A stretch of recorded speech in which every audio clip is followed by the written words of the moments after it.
sasabihin na suspected para still strictly legal. But makaraan ng 1 buwan, 2 buwan, makakalimutan na, tapos na yan.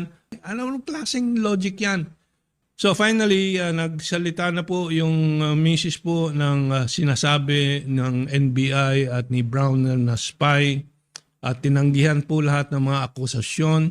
Ilang araw po hindi siya pinakausap at ang Chinese Consular Office ng embassy ay hindi din pinakausap yung suspect nila.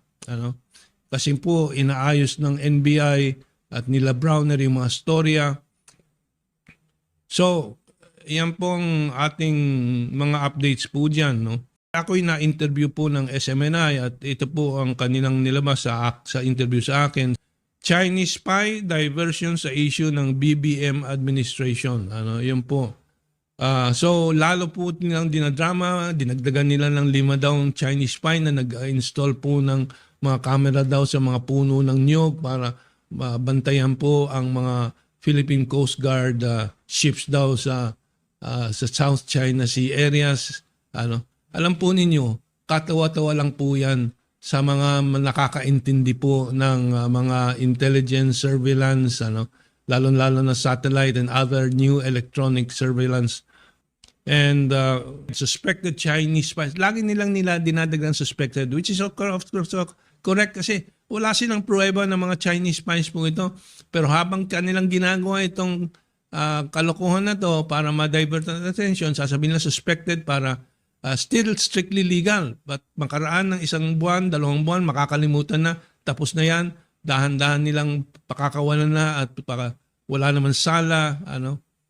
But yan ang strategy po nito mga to. Suspected Chinese spies take videos of Philippine Coast Guard ship in Palawan na huli daw, NAB.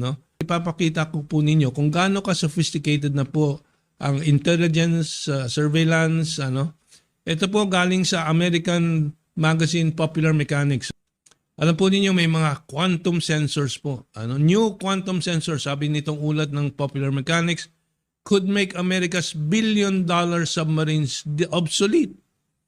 Kahit na po nakasisid sa ilang libong pie, ilang libong metro sa ilalim ng dagat, kaya na pong tiktikan ng Chinese intelligence, Chinese surveillance po.